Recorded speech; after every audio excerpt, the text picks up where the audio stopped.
A paz do Senhor, irmãos, amigos da Escola Bíblica Dominical. Hoje nós vamos estar discorrendo a respeito da lição de número 4, que traz sobre o tema Dons de Poder. Nela vamos estar discorrendo 3 dons que estão elencados como o dom da fé, dons de curar e dom de maravilhas. Fique conosco até o final e com certeza você vai ser bastante edificado. A nossa lição traz sobre o tema Dons de Poder. O texto áureo está em 1 aos Coríntios, no capítulo 2, versículos 4 e 5, que nos diz assim: A minha palavra e a minha pregação não consistiram em palavras persuasivas de sabedoria humana, mas em demonstração do Espírito e de poder, para que a vossa fé não se apoiasse em sabedoria dos homens, mas no poder de Deus. A verdade prática diz o seguinte: os dons de poder são capacitações especiais em situações que demandam a ação sobrenatural do Espírito Santo na vida do crente. A nossa leitura bíblica em classe está registrada na primeira carta de Paulo aos Coríntios, capítulo 12, versículos 4, 9 até ao 11. Diz assim: Ora, há diversidade de dons, mas o Espírito é o mesmo. E há outro, pelo mesmo Espírito, a fé. E há outro, pelo mesmo Espírito, os dons de curar. E há outro, a operação de maravilhas, e há outro, a profecia. E há outro, o dom de discernir os espíritos, e há outro, a variedade de línguas. E há outro, a interpretação das línguas. Mas um só e o mesmo Espírito opera todas estas coisas, repartindo particularmente a cada um como quer. Hoje nós vamos estar discorrendo a respeito dos dons de poder, e nessa divisão que foi feita é apenas para efeito didático.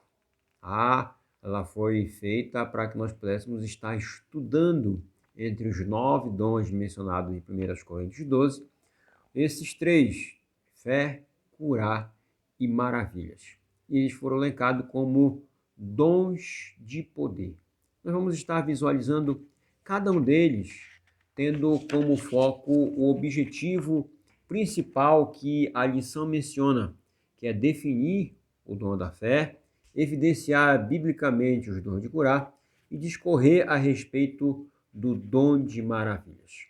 O nosso comentarista, pastor Elinaldo Renovato, discorre assim na introdução da lição de hoje, dizendo que o ministério terreno de Jesus ele foi marcado por inúmeros milagres, principalmente por curas.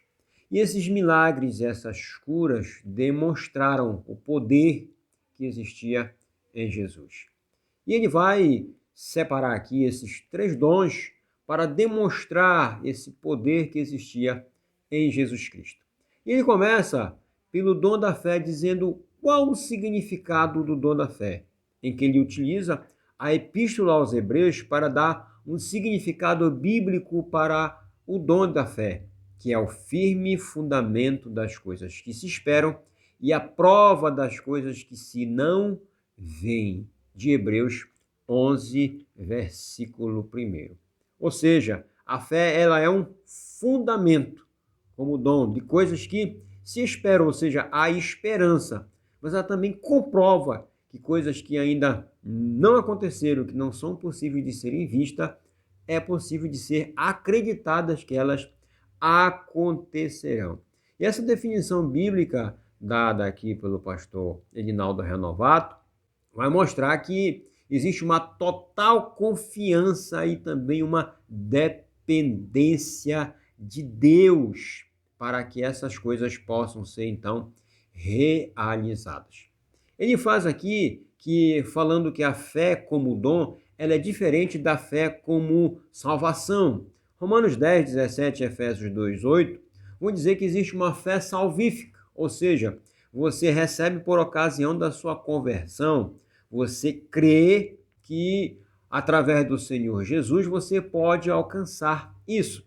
Existe também um outro tipo de fé que é dada como dom, que é justamente essa que é mencionada aqui pelo pastor Elinaldo Renovato, de 1 Coríntios 12, a fé como dom, diferente da fé como salvação.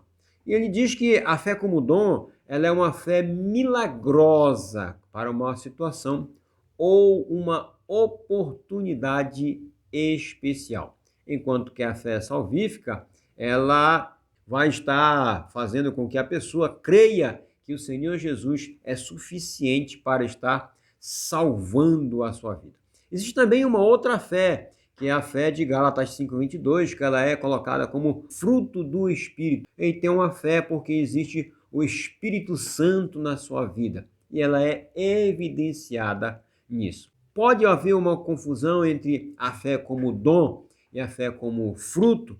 Pode ocorrer, mas a fé como fruto é basicamente uma demonstração de que a pessoa que tem essa manifestação tem o Espírito Santo na sua vida. Ou seja, o fruto do Espírito é a demonstração de que a pessoa tem o Espírito Santo na sua vida. Já a manifestação quanto dom é para uma ocasião especial. E aí a gente pode observar que Deus ele tem propósito. Lógico que ele vai usar muito mais as pessoas que estão com a vida certa, que estão buscando, que têm um propósito maior. Mas ele pode também usar pessoas que não vão alcançar a salvação. A propósito disso, nós podemos mencionar um texto de Mateus, quando o próprio Jesus disse: mas Senhor, em teu nome nós curamos enfermos, nós fizemos isso, nós fizemos aquilo, e ele vai dizer: apartai-vos de mim, porque eu não vos conheço. Ou seja, ela usada como fruto é a demonstração de que a pessoa tem o Espírito Santo na sua vida. Como dom, ela é manifesta para que a outra pessoa, ou a outra alguém, possa então ser beneficiado através dessa fé. É uma demonstração dessa fé. Em segundo, nós temos aqui os dons de curar. E esse é um dom especial porque ele é colocado no plural. Esse é um recurso sobrenatural que o Espírito Santo também manifesta na vida do crente. E aqui o comentarista, ele fala de Jeová Rafá, o Senhor que sara. Foi como Deus se manifestou em Êxodo 15:26 e também em Salmo 103, verso 3, lá no Antigo Testamento, para o povo judeu. Isso é uma demonstração de que, desde aquela época, sempre existiram as enfermidades. E muitos teólogos dizem que esse dom está no plural porque existe uma infinidade de enfermidades e cada uma requer um dom para que ela seja, então, sarada. Se nós fôssemos fazer uma analogia, seria como se fosse um médico, mas ele é clínico geral. Ou seja, ele é capaz apenas de diagnosticar que tem uma doença. Mas existe um especialista para isso. Aí tem o cardiologista, o nefrologista, o otorrinolaringologista, e assim nós vamos ver cada médico com uma função, com uma finalidade, com uma especialidade em uma área da medicina. E é muito usado com esse dons de curar no plural para relacionar basicamente com isso que temos na medicina como exemplo. Mas isso também não é uma garantia de que seja por isso que está no plural esse dons de curar. O fato é que nós temos um corpo físico e nós temos um corpo espiritual. Na realidade, o que Romanos 8:3 diz é que a redenção no nosso corpo, né, ela faz-se necessária porque nós temos uma adoção, nós estamos esperando essa adoção, mas nós temos uma redenção no nosso corpo físico, ou seja, o espiritual está sadio, mas o nosso exterior ele pode enfermar e nós necessitamos na realidade desses dons na igreja, porque afinal de contas nós estamos passando justamente por um período como esse, em que nós temos uma enfermidade e mais do que nunca nós estamos precisando desses dons na igreja. E em terceiro, ele fala do dom de operação de maravilhas. O dom de operação de maravilhas, ele é realizado através da obra extraordinária que vai além do poder humano. Qual a diferença que existe entre o dom de operação de maravilhas com o dom aqui de curar? É que curar a pessoa está enferma. Então essa enfermidade ela vai através da oração, através do pedido, o Espírito Santo intercedendo, sara. Já o dom de maravilhas é algo que está além deste natural, é um sobrenatural. E a gente tem, por exemplo, a cura de Lázaro, quando ele foi ressuscitado.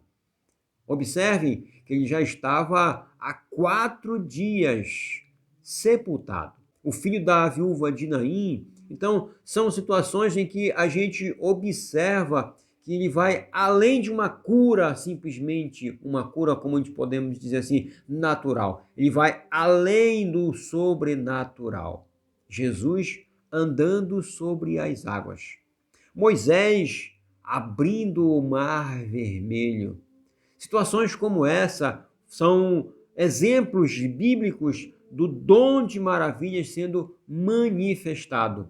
Imaginem, por exemplo, o profeta Eliseu pegar aquele galho, colocar na árvore e um machado flutuar. Imagine, por exemplo, aquela viúva pegar um cântaro, pegar aquela vasilha e começar a encher as outras vasilhas. E todas as outras vasilhas foram cheias até acabar a última vasilha. E ainda tinha azeite naquela mesma vasilha. Ou seja, uma vasilha só foi capaz de encher muitas vasilhas que davam dezenas, centenas, talvez milhares de vezes o tamanho, a proporção que tinha naquela vasilha.